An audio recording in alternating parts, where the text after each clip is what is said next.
Because they are a goal attack and one of their weaknesses was shooting, I believe that this is one of the main components for a goal attack, so it needs to be improved.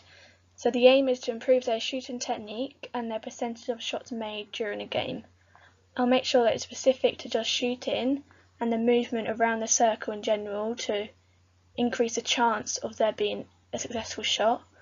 The plan will be about 8 weeks long and there'll be 2 sessions in each week.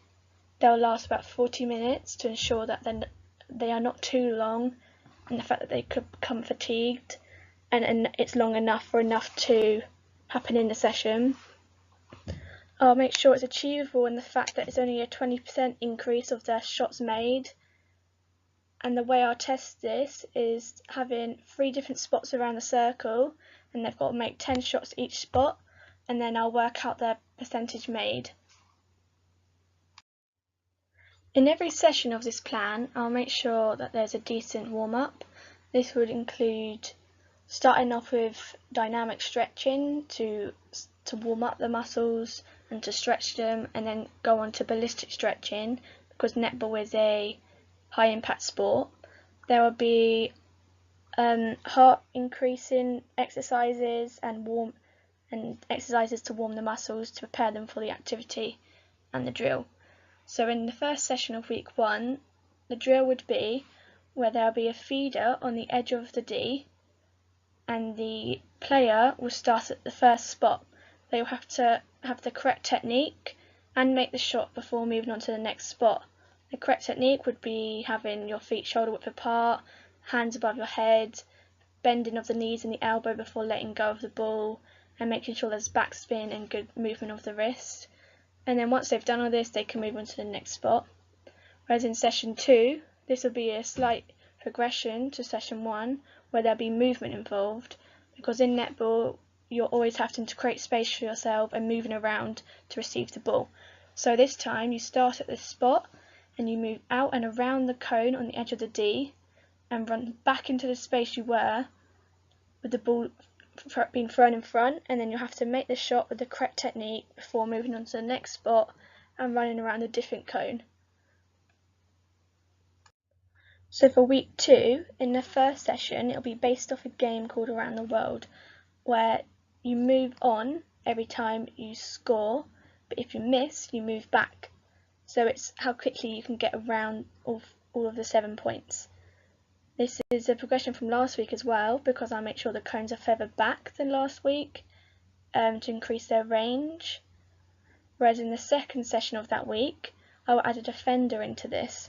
So this increases the pressure onto the ball and to make sure they're keeping the ball above their head and not in front of their chest, because otherwise the defender can easily mark the ball compared to when it's above their head. So this will increase their technique as well.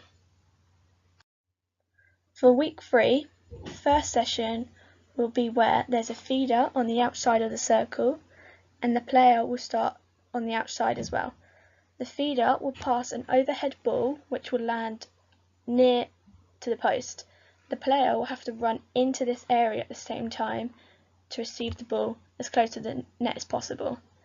This will allow the player to get used to this movement, because this is a very well used pass during a netball game, because when the ball is moving quickly and you're running into the space, the pass is often always in front of you. Whereas for the second session, I'll add a defender to this drill. So this means that the player is going to have to hold their space and stop the defender from getting around the other side of them. This means that there'll be enough area for the ball to be passed into for there to be a safe pass and a safe catch without a chance of the defender intercepting it. They will do this in multiple different points in the circle and at different distances to increase kinesis. For week 4, in the first session, it'll be based on around the movement around the circle and the fact that in a game of netball, you're always having to pass around the circle until you get as close to the net as possible. So in this drill, they're going to have to make 10 successful passes before they can take their shot. There'll be 2 feeders on the edge of the circle as if they are a wing attacker and a centre, because that's how they'd be positioned in the real netball game. And if they don't make their shot, then the next time they do it, they're going to have to make 13 successful passes. And then if they make that one in, it can go back down to 10. These passes can be all three of the different types, so it can be a bounce, a pass, a overhead, but they've all got to be successful. Whereas in the second session, there'll be defender added to the circle. This means that the player is going to have to be more agile and get into space and be a lot more quicker in their movements to get free as a defender, to make sure the pass is accurate and goes to that hand instead of there being an interception. If there's an interception made, then all the passes will be reset to the beginning. And again, if they miss their shot, they will have to make 13 passes next time. If they make that in, it'll go back down to 10. This just increases their awareness of people around them to get into space and their movement around the circle in general.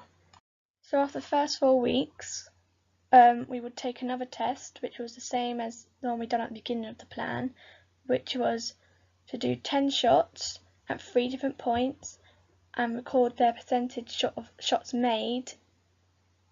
And if there's been at least a 10% increase compared to their first test, then it means their progression is on track, as their aim is to increase their shooting percentage by 20% by the end of the 8 weeks. So this means their aim is also going well, because for them to increase their shooting percentage, that means their technique is increasing and getting better. So if the progression is going well, then we can start to increase the sessions by another 10 to 15 minutes, and maybe doing 3 sessions a week instead of just 2, to really start increasing their overall development. One of their sessions of the week will be more game based, which means that they will increase their kinesis in the fact that they can use their drills that they've learnt in the first 4 weeks and start putting them into game scenarios. There'll also be little targets during the games, such as always doing at least 5 passes around the circle before making a shot, or making, say, 60% of their shots in a game and increasing that every time we do one of these sessions. For the drills, they'll be fairly similar to the first 4 weeks, but maybe increasing the distance away from the hoop, or adding more defenders and more players involved to increase their awareness of others when they're playing, as when playing a real netball game, there's normally 2 attackers in the circle and 2 defenders instead of just 1 defender and 1 attacker. So they need to become more aware of different players around them, so they're not getting called for contact as they're running into people. So all these things need to be taken into account for the second half. Then after they have done the last 4 weeks, we'll do another test, which will be the final test, as what they've already been doing for the last 2 tests. And if their shooting percentage is increased by 20% compared to the first time they've done the test, then everything has been successful and this plan has been achievable enough, and it wasn't too much for them to try, and it was beneficial for them to perform in a real game scenario.